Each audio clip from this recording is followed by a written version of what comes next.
The judgment chamber stretched across 3 football fields, carved from a single piece of crystallized starlight by the founding species millennia ago.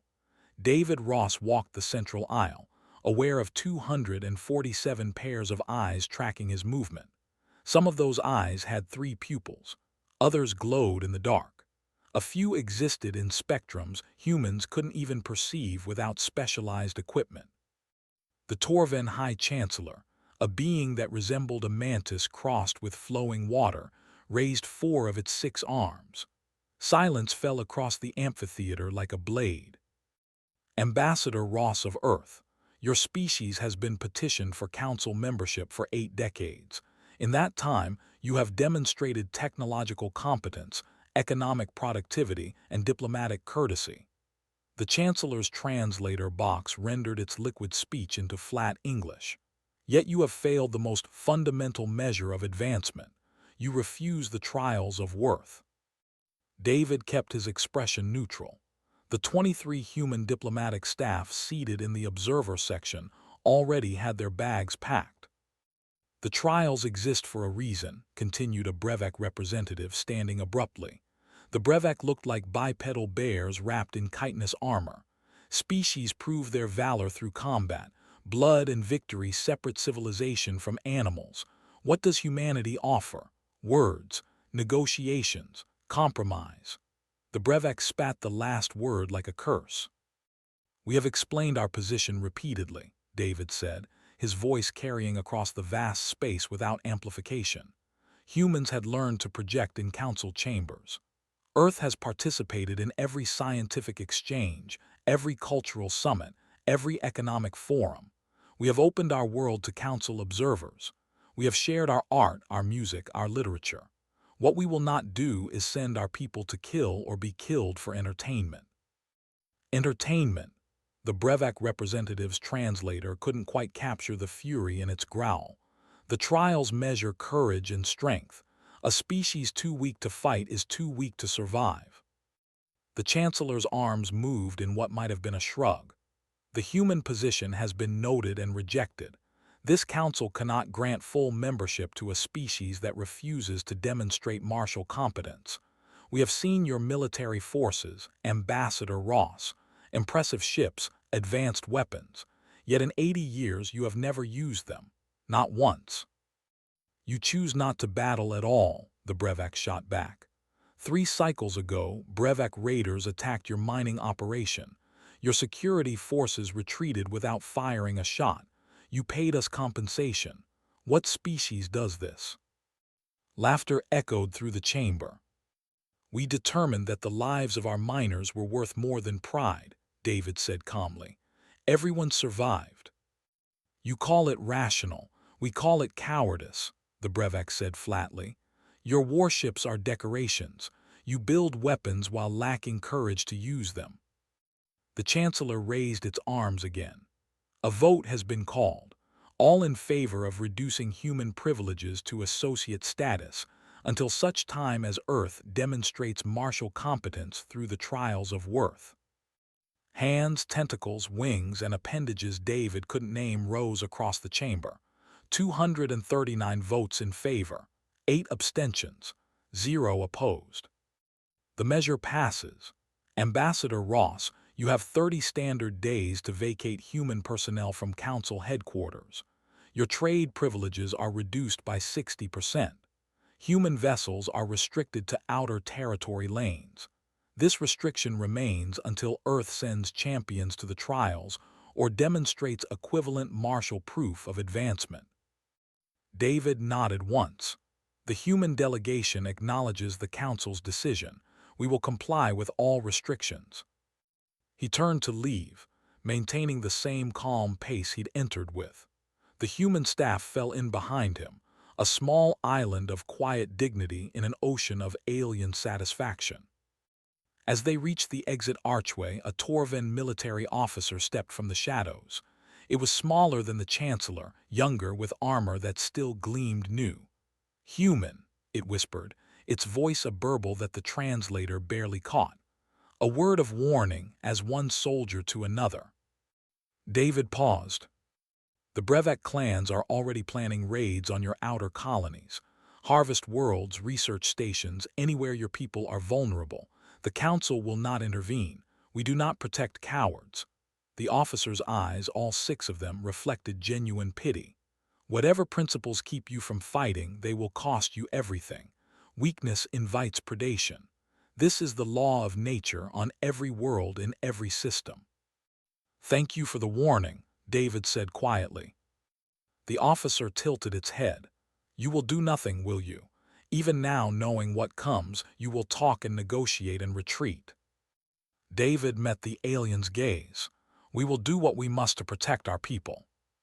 Words, the officer said sadly.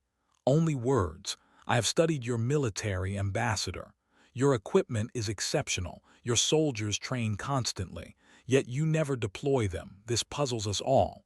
Why prepare for a war you refuse to fight?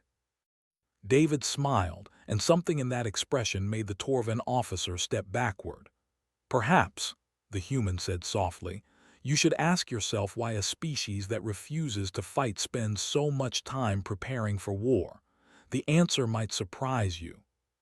He walked away, leaving the officer standing in confused silence, watching the small group of humans disappear into the corridors beyond.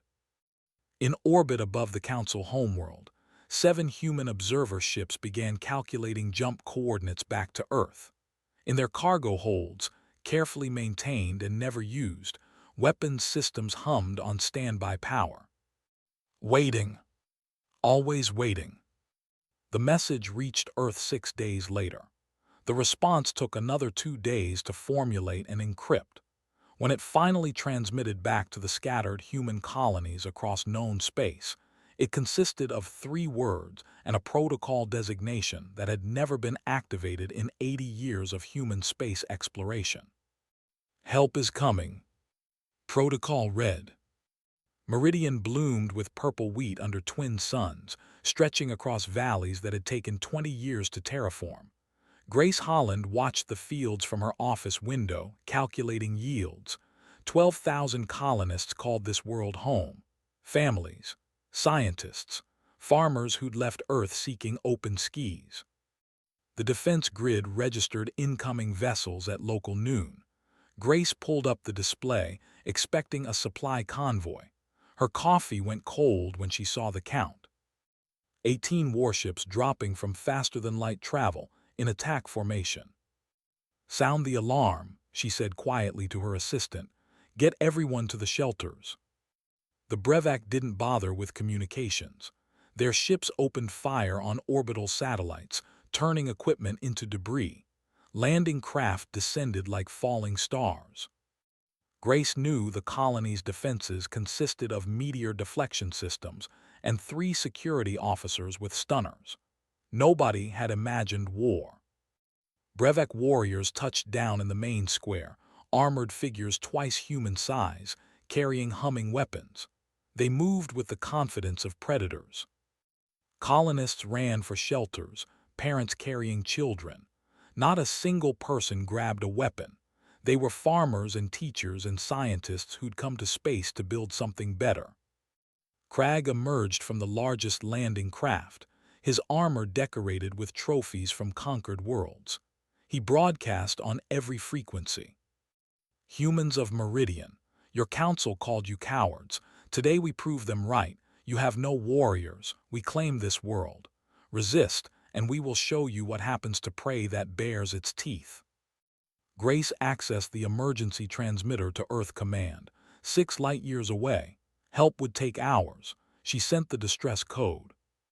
The response came from somewhere closer, a tight beam message her computer barely decoded. Meridian Colony, you are not abandoned. Help is coming. Protocol Red is authorized. Lock down and survive. 18 hours. Grace stared at the words, Protocol Red. She'd heard it once in a classified briefing. The instructor had been a retired admiral. If you ever see Protocol Red authorized, get your people to safety and stay there. Just survive. Grace activated the colony emergency system. All personnel, this is Administrator Holland. Shelter in place. Full lockdown. Do not resist. Help is 18 hours away. Crag's laughter echoed across the settlement. 18 hours. Your ships will arrive to find this colony ours. Your people will be our slaves, and the galaxy will watch and remember what happens to species too weak to defend themselves. He turned to his second-in-command. Take 50 warriors, round up the humans in the northern settlement. Make it brutal. I want footage for the entertainment networks.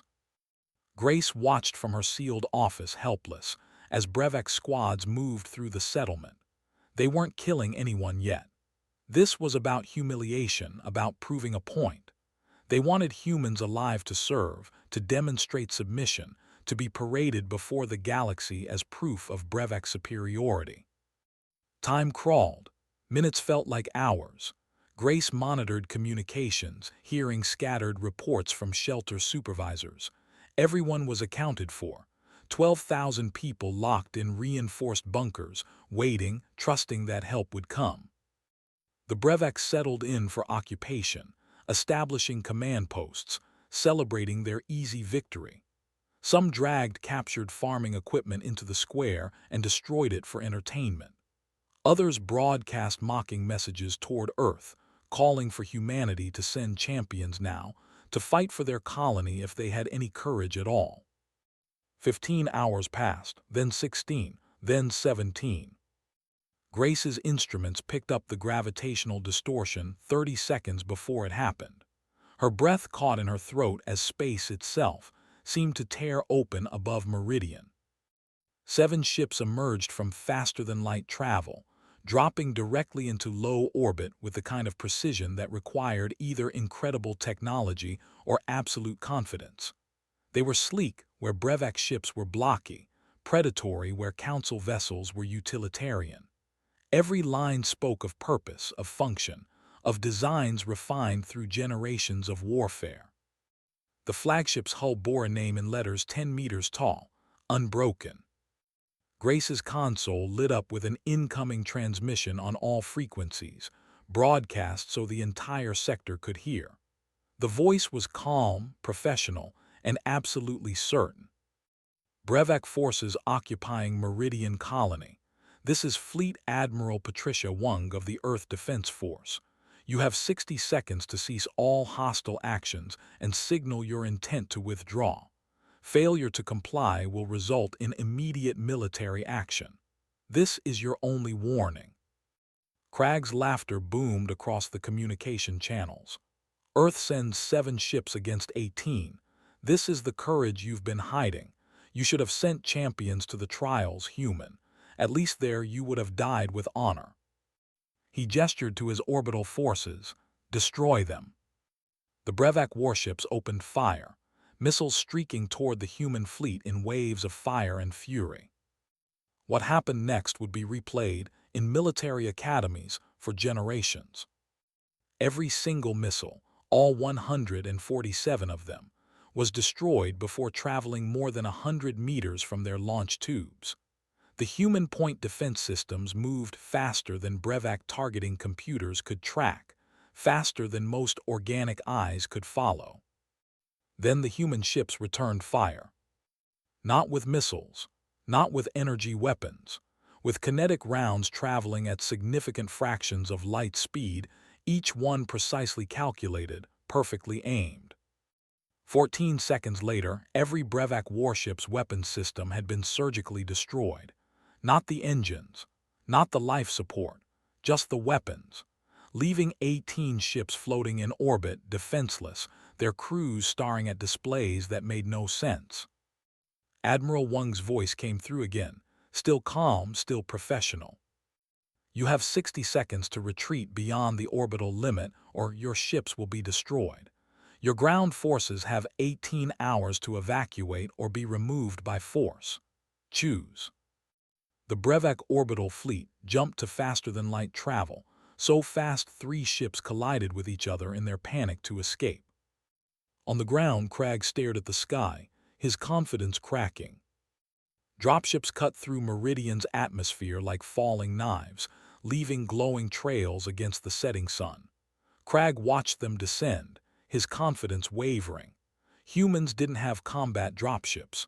Everyone knew that. Not these angular, armor-plated machines that screamed military purpose. The first dropship landed in the settlement square. What emerged made Crag's secondary heart skip. Human Marines in full combat armor, moving with synchronized precision. Their armor was matte black, decorated only with unit designations and equipment. No trophies, just tools worn by professionals. The lead Marine's helmet retracted, revealing a woman with gray hair and steady eyes. She carried no visible weapon. Brevak forces, you are trespassing on human territory. You have committed acts of war against civilians. Under Protocol Red, you are offered one chance to surrender. Lay down your weapons. Crag laughed hollowly. You think you frighten us. We outnumber you 5-1. You have no leverage, human. The Marine tilted her head. I'm Lieutenant Sarah Park. I've watched your recordings. You're very good at terrorizing civilians.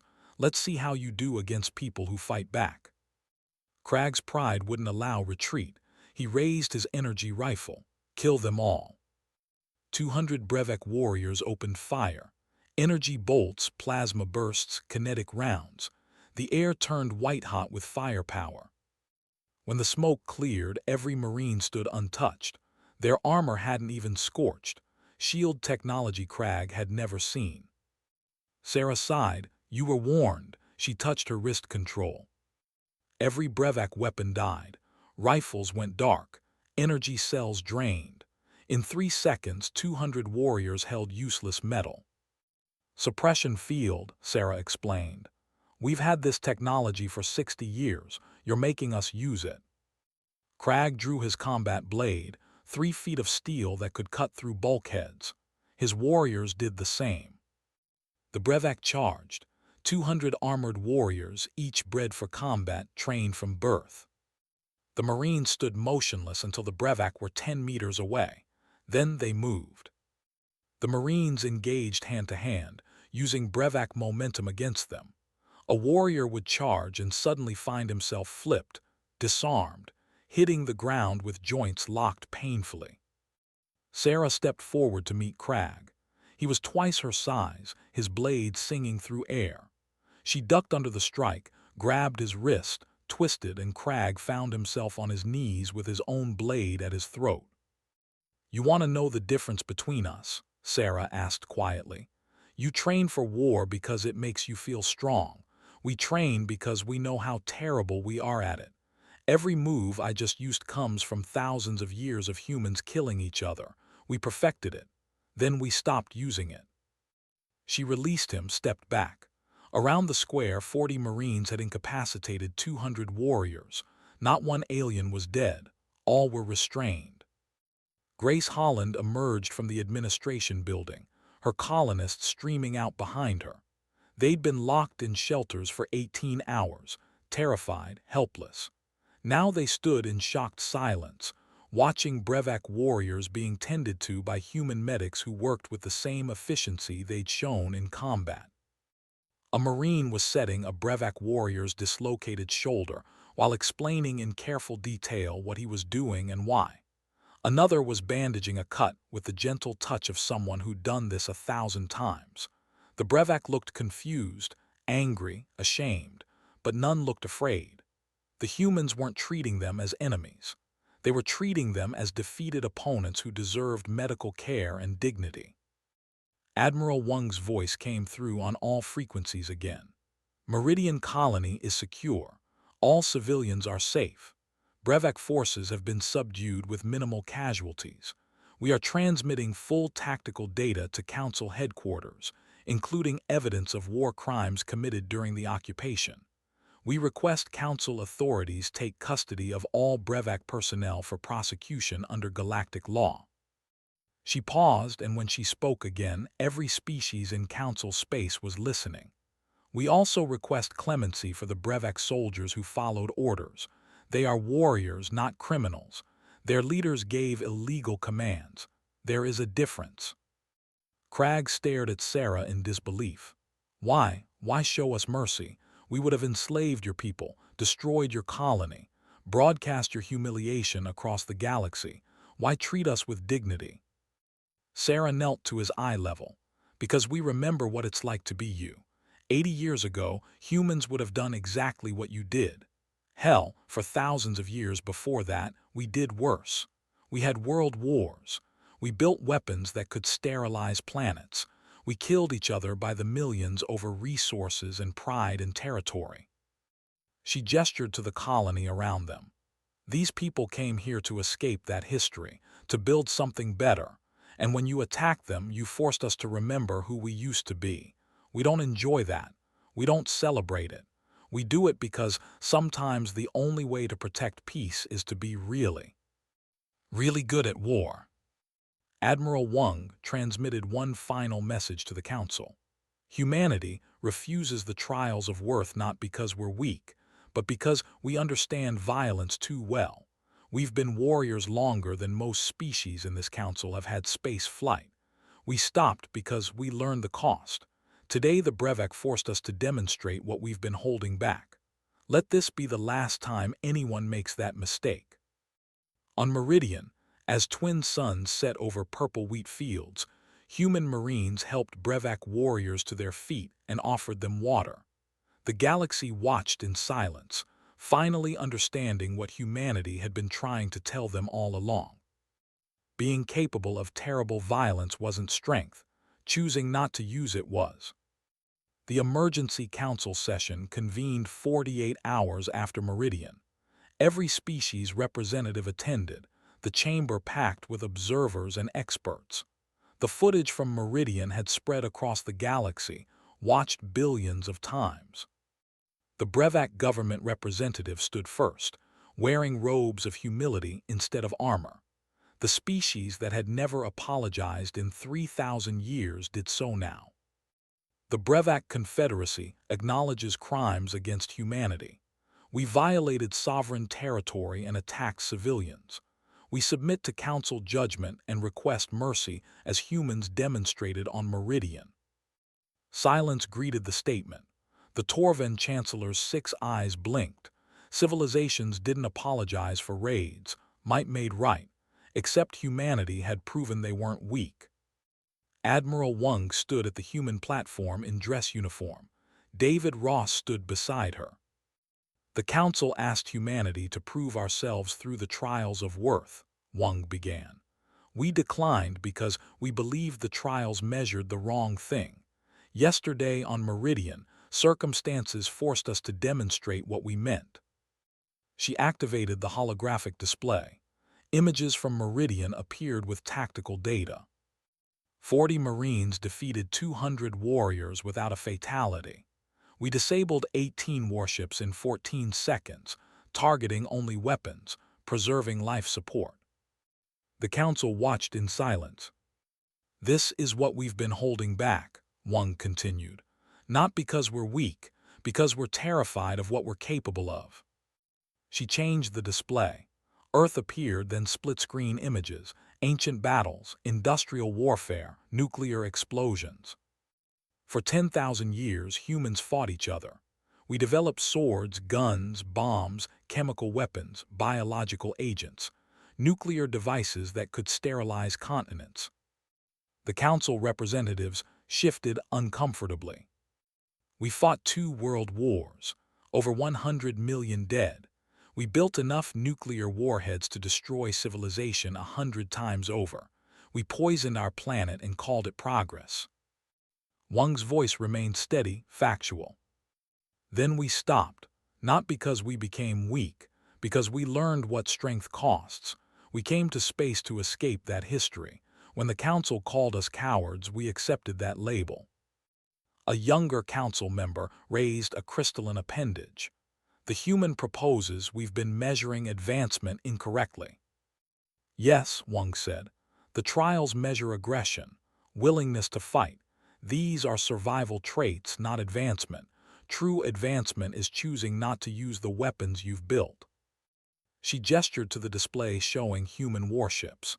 We have 200 vessels like these in reserve. Technology decades beyond Council standard. We built them hoping we'd never use them. We train constantly while praying we never have to deploy. Why maintain a military you refuse to use? A warrior culture representative objected. Because refusing to use it only works if you're capable of using it, Wang replied. Peace maintained by weakness is waiting to be conquered. Peace maintained by strength choosing restraint is civilization. The Torvan chancellor raised 4 arms. The council would hear this proposal. Wang took a breath. Humanity proposes the trials of wisdom. Instead of measuring how well species fight, measure how well they choose not to. Evaluate diplomatic solutions. Award advancement to species that demonstrate capability but exercise restraint. Murmurs rippled through the chamber, some approving, many skeptical. Several warrior culture representatives stood to leave. This makes species weak, the Brevac representative said, though his tone suggested he was asking rather than stating. Does it? David asked quietly. Your best warriors couldn't defeat our medics. Your warships couldn't penetrate our defenses. You outnumbered us 5-1 and lost without inflicting a single casualty. Were your warriors weak, or were they simply outmatched by people who understood violence better than they did? The Brevac sat down slowly. Wang continued. Humanity offers to share defensive technology with council members. We propose joint military training focused on peacekeeping, not conquest. We'll help establish council security forces to protect the vulnerable, not celebrate the strong. One condition: no forced participation in violence for any species. You would give us your weapons? The Chancellor asked, disbelief evident even through the translator.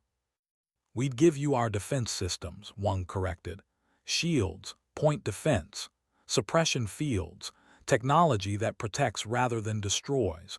What you do with them is your choice, but we'll only share with species committed to using them for protection, not aggression. The debate lasted 6 hours. Species arguing about tradition versus progress, strength versus wisdom, the nature of civilization itself. Several warrior culture delegations walked out. Others stayed, listening, reconsidering assumptions they'd held for generations. Finally, as twin suns set over the council homeworld, a vote was called. Not to approve the proposal, but to consider it. To establish committees. To research alternatives.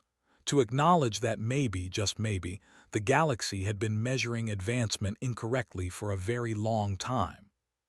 The measure passed by a slim margin, enough to begin conversations, not enough to change everything overnight. As the session adjourned, a priority transmission reached the council chambers, an emergency beacon from the galactic rim, 3 systems sterilized, 40 billion lives lost, an unknown hostile force approaching council space with overwhelming military power. The message ended with a question directed specifically at humanity. You say you've been holding back. Will you help us? Admiral Wang looked at David Ross. He looked back at her. Neither spoke, but both understood. The gloves had only just come off. Now the real test began. 2 months after the Meridian incident, the council reconvened for what observers were calling the most important session in galactic history. The committee reviewing Earth's proposal had finished its work. Today, they would present findings and recommendations. David sat in the human delegation section with Admiral Wang beside him. The gallery was packed. Species who had never attended council sessions before had sent representatives. This wasn't just politics anymore. This was about the future shape of galactic civilization. The committee chairman was a Sevalan, an ancient species known for careful deliberation. His crystalline body refracted light as he moved to the central podium. The committee has spent 8 weeks reviewing Earth's proposal. We examined human history in detail. We consulted military experts from 40 species. We ran simulations. We studied Earth's current military doctrine. Our findings are comprehensive. He activated the display. Charts and data filled the air above the chamber floor. First, the facts. Humanity possesses military technology approximately 60 years ahead of current Council standard. Their weapons systems demonstrate precision we cannot currently match. Their soldiers train to levels of proficiency that exceed our elite forces. By conventional measures, Earth could defeat any 3 Council militaries simultaneously. Murmurs spread through the chamber, some shocked, some frightened, some angry. However, and this is critical, humanity has deployed this capability exactly once in 80 years of spacefaring. At Meridian, when civilians were under direct attack. In that engagement, they disabled enemy forces while inflicting minimal casualties. This restraint is unprecedented in galactic military history. The chairman changed the display to show comparative data. We examine how other species might have responded to the Meridian situation. Statistical models suggest 94% of Council militaries would have responded with overwhelming lethal force. The brevet casualties would have numbered in the thousands. Instead, Earth neutralized the threat with 0 enemy deaths and minimal injuries. A brevet delegate stood up. "You call this something to celebrate? We were humiliated." "You were defeated," the chairman corrected. "There is a difference. Your warriors live. They will return home. They will remember this lesson. Humiliation heals, death does not." The delegate sat down, jaw clenched. The chairman continued. "The committee's second finding concerns Earth's motivations. We investigated why humanity developed such advanced capability while simultaneously pursuing peaceful policies. The answer is counterintuitive but consistent." New images appeared: human cities, parks, schools, families. Humanity builds weapons not because they love war, but because they fear it.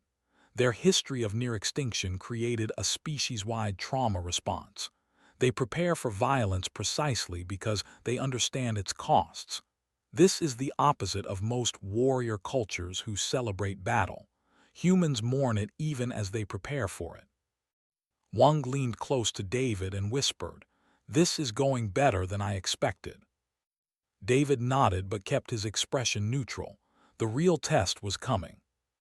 The committee's third finding addresses the core of Earth's proposal.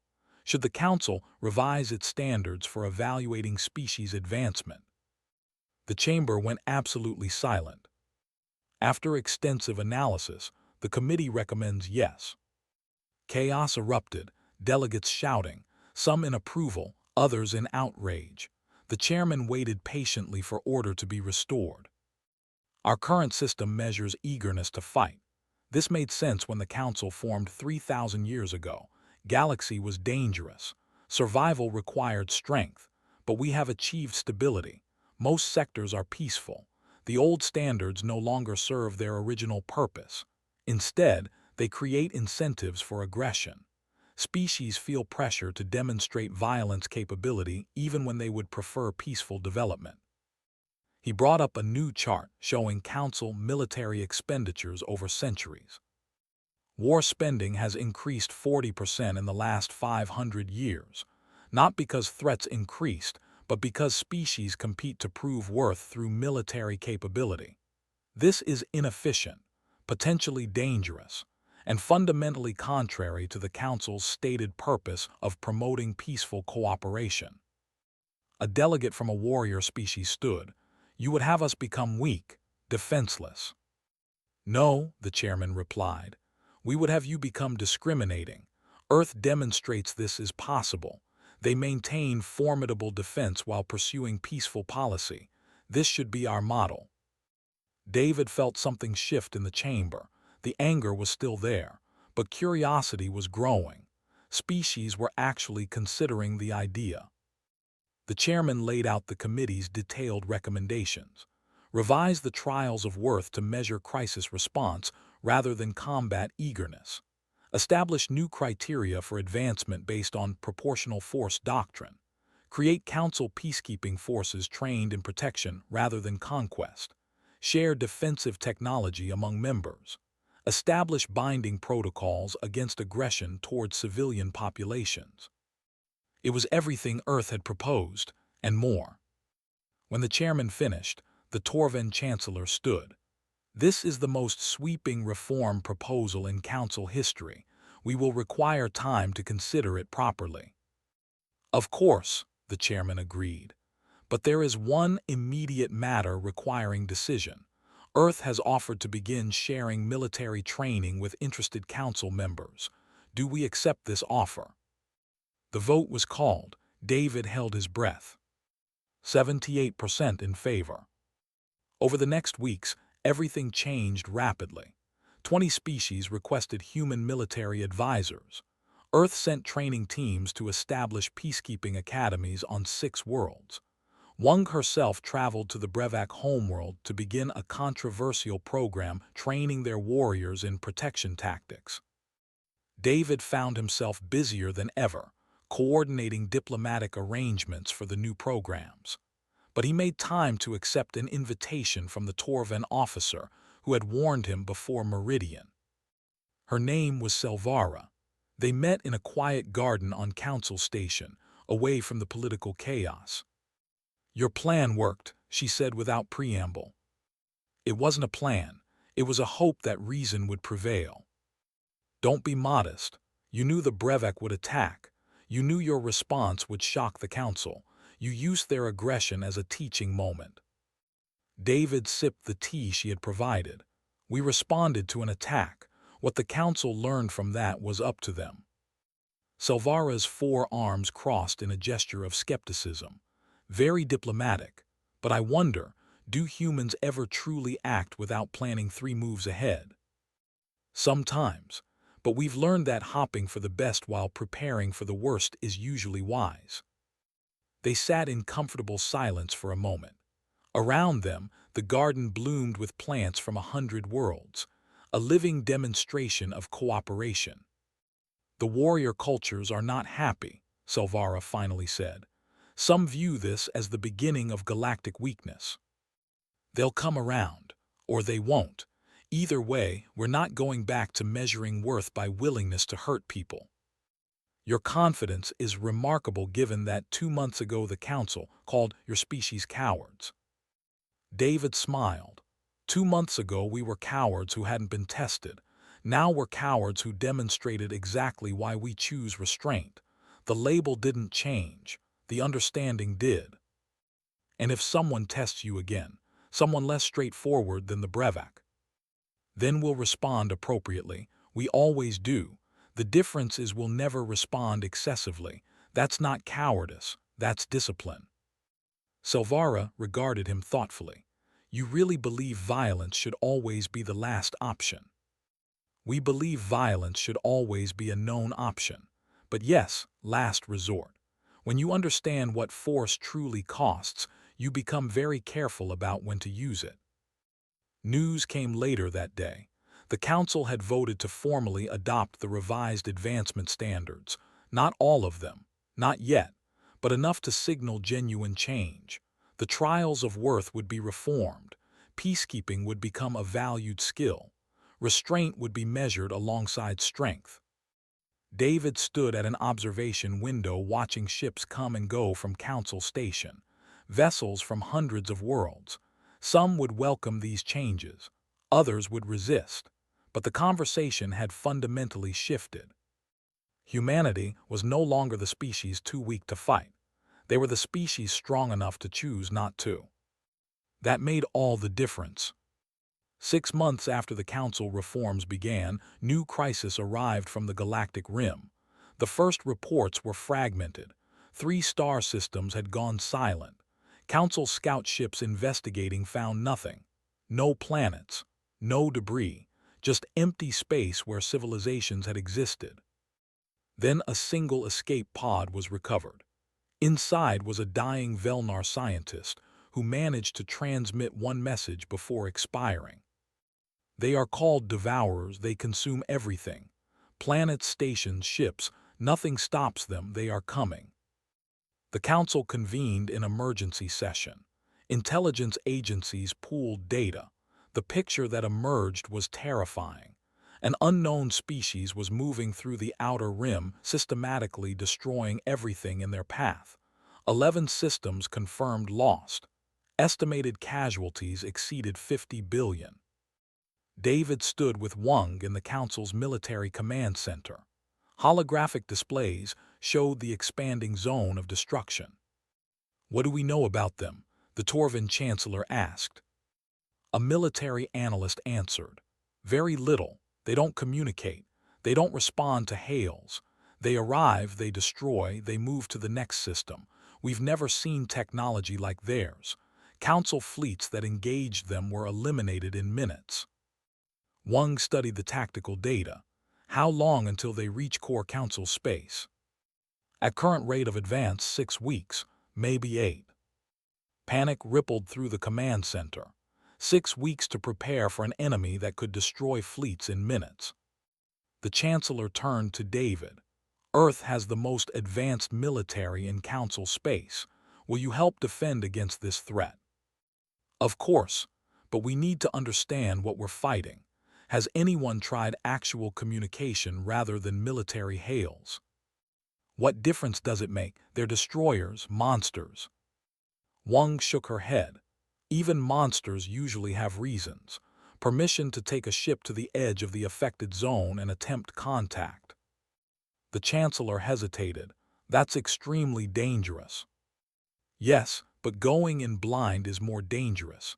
Give us 72 hours before any military response. Let us try to understand them." The Council agreed reluctantly. Wang departed on the Unbroken with a small fleet of support vessels. David went with her, along with Earth's best xenopsychologists and linguists. They reached the border zone in 30 hours of hard, faster-than-light travel. The region was eerily empty. No traffic, no signals, just the void where civilizations had been. Then they detected a devourer ship. It was massive, organic-looking hull covered in what might have been weapon ports or sensory organs. It moved through space with unsettling grace, like a shark gliding through water. Wang broadcast on all frequencies. "Unknown vessel, this is Earth Defense Fleet Ship Unbroken. We come to communicate, not to fight. Please respond." Nothing. She tried again. Different languages, different protocols, mathematical sequences, musical tones, everything humanity had learned about first contact. Finally, a response, not words, images. The Devourer ship transmitted a series of pictures: a dying star, planets freezing, millions fleeing, desperation, hunger, need. The xenopsychologist on Wang's team, a woman named Dr. Sarah Kim, studied the transmission. "They're refugees. Their home system is collapsing. They're not destroying for conquest. They're harvesting resources for survival." "That doesn't make it acceptable," Wang replied. "No, but it makes it understandable, and maybe solvable." Wang broadcast again. "We understand your situation. We want to help, but you cannot continue destroying inhabited systems. There must be another way." The Devourer ship moved closer. Tension spiked on the Unbroken's bridge. Weapons officers had their fingers on triggers. "Hold fire," Wang ordered. "Let them approach." More images came. Questions this time: "Who are you? Why do you care? What can you offer?" Dr. Kim worked frantically to respond. Earth's xenolinguists had created a visual language system for exactly this kind of situation. She transmitted images showing the Council. Hundreds of species cooperating, resources shared, uninhabited systems that could be harvested safely. The Devourer response was skeptical. "Why would you help us? We have destroyed your kind." Wang answered personally. "Because we understand desperation. Humanity once faced extinction. We nearly destroyed ourselves fighting over dwindling resources. We learned that cooperation is stronger than conquest. We can teach you this too." A long silence followed. Then the Devourer ship transmitted coordinates. A meeting place, neutral space. 3 of their ships would come, no weapons active. Wang looked at David. "Do we trust this? Do we have a choice? If we fight, billions more die. If we talk, maybe we find a solution." The meeting happened 70 hours later. 3 Devourer vessels met with human ships and a delegation of council representatives. What emerged was a species in genuine crisis. Their star had entered unexpected death cycle. They had weeks, not years, to evacuate their entire civilization. 50 billion individuals, limited ships, no time to build more. They had started harvesting other systems out of pure survival instinct. Wang made an offer that shocked the council delegates. "We can help evacuate your people. Earth has the fastest ships in council space. We can coordinate with other species to provide transport. The council has dozens of uninhabited systems suitable for colonization. We can resettle your entire population." The Devourer representatives were silent. Then one transmitted a single image, a question mark overlaid with the concept of why. "Because 50 billion lives matter," Wang replied simply. "Even if you're our enemy, even if you've hurt us, you're still people trying to survive. We understand that." The negotiation took weeks. Not every devourer trusted the offer. Not every council species wanted to help. But slowly, painfully, a plan came together. Earth provided 200 transport ships. Other council members contributed vessels, resources, temporary housing. The Brevac, surprisingly, offered military escort to protect the evacuation routes. The operation took 4 months. It was the largest humanitarian effort in galactic history. 50 billion devourers were relocated to 6 uninhabited systems in council space. Not all survived the transition. Disease, accidents, and conflicts took millions, but the species endured. In return, the devourers shared their technology. Their methods for resource extraction became the foundation for new council mining operations. Their knowledge of dying stars helped predict other potential catastrophes. And they joined the council, not as conquerors, as members. David stood at the observation window of Council Station 9 months after the crisis began. Outside, a devourer transport ship docked alongside vessels from dozens of other species. He watched passengers disembark, families, children, people who had been enemies becoming neighbors. Admiral Wang joined him. "Strange how things work out." "Is it? We showed them there was another way. Just like the Council showed us there could be peace between species." The warrior cultures are still unhappy. They wanted to fight the devourers, prove Council strength. Some people will always prefer simple answers: destroy the threat, defeat the enemy. But the galaxy doesn't work that way, not if we want it to survive. Wang nodded. "The Chancellor asked me to head the new Council peacekeeping force, full authority to intervene in conflicts before they escalate." "You should accept." "I'm considering it, but it's ironic, isn't it? Humanity spent 80 years refusing to fight. Now we're teaching the galaxy how to make peace." David smiled. "Not ironic, inevitable. The only people qualified to teach peace are the ones who truly understand war. We've been there. We know what it costs. That's why we can show others how to avoid it." They watched the station's activity for a while. Ships arriving and departing, species mingling, trade, diplomacy, cooperation, the messy, complicated work of civilization. "Do you think it will last?" Wang asked. "This peace we've helped build?" "Not forever. Nothing does, but maybe long enough for the next generation to build it stronger.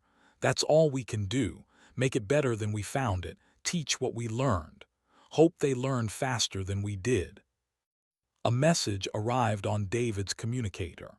The Council had voted unanimously to award Earth the highest civilian honor, recognition for their contribution to galactic peace and humanitarian service.